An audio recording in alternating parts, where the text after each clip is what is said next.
இப்ப அடுத்தது இந்த செங்கடல்ல வந்து பார்த்தீங்கன்னா, இந்த இடத்துல ஹெவியான அழுத்தங்கள். இந்த ஹவுதி இருக்கிறாங்க இல்லையா? 3வது நாளா தொடர்ந்து வந்து பார்த்தீங்கன்னா, செங்கடல்ல அட்டாக் பண்ணிட்டு இருக்காங்க. கார்கோ கண்டெய்னர் அதுவும் குறிப்பா இந்த இஸ்ரேலுக்கு லிங்க்டா இருக்கட்டும், அமெரிக்காக்கு லிங்க்டா இருக்கட்டும், இது போல உதவியா இருக்கக்கூடிய நபர்களுக்கு எதிரா வந்து பார்த்தீங்கன்னா, பயங்கரமான தாக்குதல்கள் இந்த எக்கனாமிக் பிளாக்கேட எமன் ஹவுதிஸ் தரப்பு வந்து போட்டிருக்காங்க. இப்போ எட்டர்னிட்டி சி அப்படிங்கிற ஒரு லிபியன் ஃபிளாக்டு கார்கோ வெசல வந்து பார்த்தீங்கன்னா, யுஏவிக்கள் வச்சு தாக்குறதுக்கான முயற்சிகளை ஈடுபட்டிருக்கிறாங்க.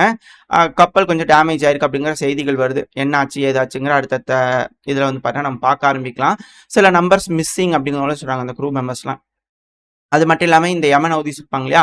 அவங்க ஒரு வீடியோவ ரிலீஸ் பண்ணிக்கிறாங்க. இந்த மேஜிக் கண்டெய்னர் கார்கோ வந்து பார்த்தீங்கன்னா, நாங்க எப்படி அட்டாக் பண்ணோம், என்ன மாரி கம்யூனிகேட் பண்ணோம், நாங்க ரெகுலரா தான் சொல்லிட்டு இருக்கிறோம். அவங்க வம்படியா வயலேட் பண்ணாங்க. அதனால நாங்க அட்டாக் பண்ணோம் அப்படிங்கிற நியாயங்கள் அவங்க தரப்புலருந்து வந்துகிட்டு இருக்கு. இதுல இன்னொரு குற்றச்சாட்டு என்னன்னா, ஜெர்மனி தரப்புல இந்த மேற்கு தரப்புலருந்து வருது அப்படின்னா, இந்த சீனாவோட ஃப்ரிகேட்ஸ் இருக்கு இல்லையா? போர்க்கப்பல்கள். அவங்க லேசரை யூஸ் பண்ணி டார்கெட் பண்றாங்க. சீனா ஜெர்மனியோட மிலிட்டரி ஏர்கிராஃப்ட்ட காட்டிக் குடுக்கறதுக்கு லேசர்ஸை யூஸ் பண்ணி ஐடென்டிஃபை பண்றாங்க இந்த செங்கடல்ல அப்படிங்கிற குற்றச்சாட்டுகள் ஜெர்மனி தரப்புலேருந்து வந்திருக்கு.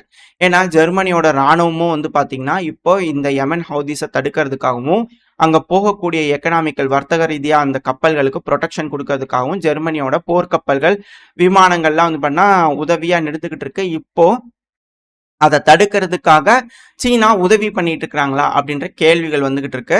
அந்த ஆப்ரேஷனோட பேரு ஆப்ரேஷன் ஆஸ்பைட்ஸ் அப்படிங்கிறது போல ஒரு ஆப்ரேஷனை உருவாக்கி அவங்க அதில் ஃபாலோ பண்ணிக்கிட்டு இருக்கிறாங்க.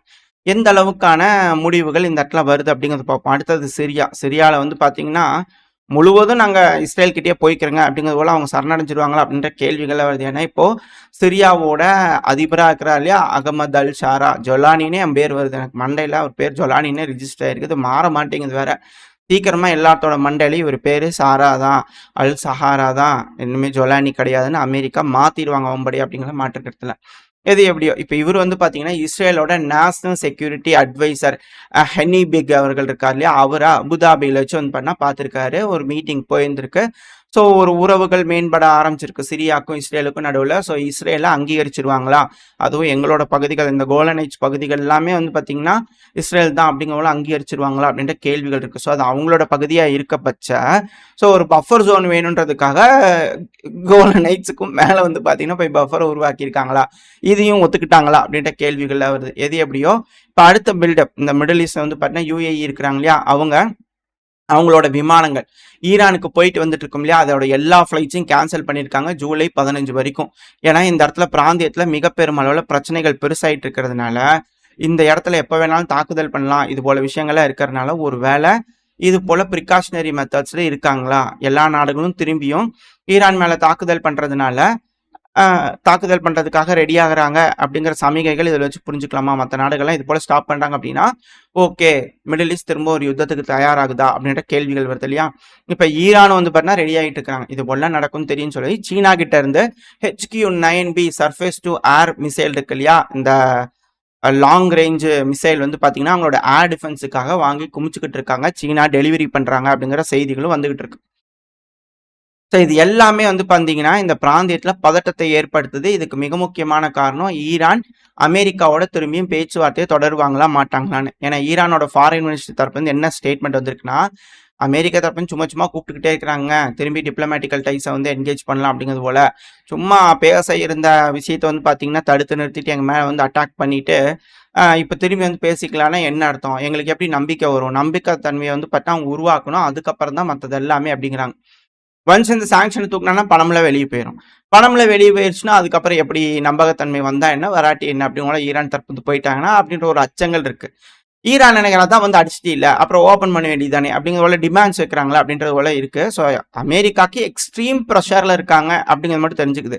அதனாலதான் மற்ற நாடுகளுக்குலாம் அந்த ப்ரெஷரை டிரான்ஸ்ஃபர் பண்றதுக்காக ட்ரை பண்றாங்க. ஆனா அமெரிக்கா எக்ஸ்ட்ராடினரி ப்ரெஷர்ல இருக்காங்க அப்படிங்கிற மாற்றுக்கருத்துல. ஸோ ஈரானை எப்படியாவது திரும்பவும் பேச்சுவார்த்தைக்கு வர வைக்கணும்னு ட்ரை பண்றாங்க. ஆனா ஈரான் ரெடியா இல்லை. ஆனா இவங்க சொல்ற கணக்கெல்லாம் பார்த்தோம்னா எப்பவோ அடிச்சு முடிச்சிட்டாங்கல்ல, ஈரானுக்குள்ளதான் எல்லாம் தாக்குதல்லாம் பண்ணி ஒப்ளீரியேட் பண்ணிட்டாங்க இல்லையா, அப்புறம் எதுக்கு போய் பேச்சுவார்த்தை பண்ண விட்டுட்டு போக வேண்டியதானே அப்படிங்கிற கேள்வி வருது. பட் இருந்தாலும் அதுல ஏதோ இருக்கும் போல தெரியுது. அமெரிக்காக்கே நம்பகத்தன்மை இல்லை போல தெரியுது அவங்களோட தாக்குதல் மேல. இதுல இருந்து நம்மளுக்கு புரிய வருது. சரி, ஓகே. இப்ப அடுத்து வந்து பார்த்தீங்கன்னா, ட்ரம்ப் அவர்கள் நெத்தன்யாஹு அவர்களோட திரும்பி வந்து பார்த்தீங்கன்னா பேசியிருந்திருக்காங்க. மீட்டிங் அரேஞ்ச் ஆயிருக்கு. 90 நிமிஷங்கள் கிட்ட வந்து பார்த்தீங்கன்னா பேசியிருந்திருக்காங்க. அது வந்து அப்டேட்ஸ் எப்படி இருந்ததுன்னா 10 நிமிஷமா பேசுறாங்க. கதவு சாத்தி வச்சுட்டு எக்ஸ்ட்ரீம் பிரஷர். அதுவும் ஸ்கை நியூஸ்லாம் அப்படியே வச்சு போடு! போடுறியோ இல்லையோ! அப்படிங்கிறதுனால நெத்தி பொட்டுல துப்பாக்கி வச்சு மிரட்டுற மாரியான காசா பிரச்சனைய முடிக்கிறதுக்காக, அந்த அளவுக்கு அழுத்தங்கள் வந்து பார்த்தீங்கன்னா நெத்தன்யாஹு அவர்களுக்கு குடுத்தாங்க அப்படிங்கிறது போலலாம் வந்து பார்த்தீங்கன்னா பேசியிருந்தாங்க. இப்ப ட்ரம்ப், நெத்தன்யாஹு அவர்கள் அவங்க 2 பேரும் பேசி இப்ப 90 நிமிஷம், 10 நிமிஷமா நடக்குது, 20 நிமிஷமா நடக்குது, 30 நிமிஷமா நடக்குறாங்க. இப்ப 90 நிமிஷத்துல வந்து பார்த்தீங்கன்னா மீட்டிங் முடிஞ்சிருக்கு. சில ஒப்பந்தங்கள் கையெழுத்திடப்பட்டிருக்கு. அதாவது அமெரிக்காவும், இஸ்ரேலும் வந்து பார்த்தீங்கன்னா, இந்த ஏஐ தொழில்நுட்பம் இருக்கு இல்லையா? இதுக்கப்புறம் எல்லாத்தையும் ஷேர் பண்ணிக்குவாங்க, இணைஞ்சு செயல்படுவாங்க அப்படின்னு கூட சொல்றாங்க. ஸோ ஏஐல கோஆப்பரேஷனுக்கான ஒரு அக்ரீமெண்ட் நடந்திருக்கு. இது ஏஐயா இல்ல ஆளா அப்படிங்கிற கேள்வி சிலர் தரப்புல இருந்து வந்துகிட்டு இருக்கு. அதுக்கான காரணங்கள் இருக்கு. இதை நம்ம அடுத்தடுத்த பதிவுல பார்ப்போம். ஆள் எல்லாமே இதுக்கு மேல அமெரிக்கா தான் இஸ்ரேல், இஸ்ரேல் தான் அமெரிக்கான்ற மாதிரி மாறிடுமா அப்படிங்கிற கேள்வியெல்லாம் இருக்கு. ஏன்னா அமெரிக்காவோட அதிபரான டொனால்டு ட்ரம்ப் அவர்கள் கனடாவை வாங்கிக்கிறேன், கிரீன்லாண்டை வாங்கிக்கிறேன்னார் இல்லையா? அது போல இதையும் வாங்குறதுக்காக கையெழுத்து போட சொல்றாரா அப்படிங்கிற ஒரு கேள்வியெல்லாம் வந்துட்டு இருக்கு. அனலிஸ்ட் வந்து எது எப்படியோ அதை நம்ம அடுத்தடுத்து பார்க்க ஆரம்பிக்கலாம். வந்துச்சு அப்படின்னா அடுத்த செய்தியில பார்க்கலாம். இது போல வதந்திகள்லாம் பெருமளவில் பரவிட்டு இருக்கு. எது எப்படியோ இப்ப அமெரிக்கா வந்து பாத்தீங்கன்னா 1.5 பில்லியன் அளவுக்கு டாலர் அளவுக்கான தொகையை இஸ்ரேலோட ராணுவத்துக்கு உதவுறதுக்காக வருஷத்துக்கு இன்வெஸ்ட் பண்ண போறாங்க. அந்த இடத்துல பேஸ் எல்லாம் அமைக்க போறாங்க அப்படிங்கிறது போல செய்திகளும் வந்துகிட்டு இருக்கு. இதெல்லாம் வச்சு பார்க்கும்போது ஒரு மேசிவா ரெடி ஆயிட்டு இருக்காங்க மிடில் ஈஸ்ட்ல அமெரிக்கா அப்படிங்கிறது மட்டும் புரிஞ்சுக்கலாம். ஏன்னா ஒன்ஸ் விட்டுட்டாங்க மிடில் ஈஸ்ட் அப்படின்னா அமெரிக்கா அதுக்கப்புறம் எதுவுமே பண்ண முடியாது. அமெரிக்காவோட ரீகெயின் சூப்பர் பவர் இருக்காங்க இல்லையா, அதை தக்க வச்சுக்கவும் முடியாது, அதுக்கப்புறம் ஆகவும் முடியாது.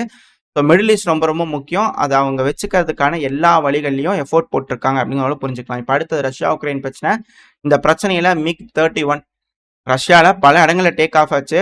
உக்ரைனோட பல இடங்கள் இல்ல எல்லா இடங்கள்லயும் ஏர் ரைட் அலர்ட். சைடில் பார்த்தீங்கன்னா தெரிஞ்சிருக்கும், ஆரஞ்சு கலர் இருக்கு இல்லையா? ஸோ திக் ஆரஞ்சா இருக்கலாம், ஹெவி அலர்ட், லைட் ஆரஞ்சா இருக்கலாம், லைட்டான அலர்ட். ஸோ ஹெவியான ஏர் ரைட் அலர்ட் வந்து பார்த்தீங்கன்னா உக்ரைன் முழுவதும் கொடுத்துருந்தாங்க. அது மட்டும் இல்லாமல் இப்போ ஒரு இமேஜ் லோட் ஆயிருக்கும். ட்ரோன்கள் குறைஞ்சது வேவா வந்து பண்ணா கொஞ்சம் கொஞ்சமா 10 ட்ரோன் 20 ட்ரோன் அனுப்புவாங்க. சல்லு 100 ட்ரோன்கள் உக்ரைனோட ஏர் ஸ்பேஸ்ல வருது. ஸோ இந்த வேகங்கள் இதை வச்சு பார்க்கும்போது தோராயமா இன்னைக்கு சாயங்காலம் நைட்டுக்குள்ள 250 300 ட்ரோன்கள் வந்துடலாங்க. அதை நாங்கள் எக்ஸ்பெக்ட் பண்றோம் அப்படிங்கிறதோட உக்ரைனோட மீடியாக்கள்ல பேசிட்டு இருக்கிறாங்க. ஸோ 100 ட்ரோன்களுக்கு மேல பரவிட்டு இருக்குது உக்ரைனுக்குள்ள. இதுல உக்ரைனோட கேபிட்டலான கீவ்ல பயங்கரமான அட்டாக்ஸ் நடந்திருக்கு. இது போல ட்ரோன்கள் 100 ட்ரோன்கள் வந்து இல்லையா? அது நைட்ல இருந்தே தொடர்ந்து அட்டாக் பண்ணிட்டு இருக்காங்க. பயங்கரமான தீ விபத்துகள் நடந்துட்டு இருக்கு. அது எல்லாத்துக்கும் மேல லுட்டஸ்க், உக்ரைனோட மேற்குல இருக்கக்கூடிய பகுதி, எக்ஸ்ட்ரீம் ஜுப்லாண்ட் பக்கத்துல இருக்கக்கூடிய பகுதி, இந்த லிவிவ் லுட்டஸ்க்.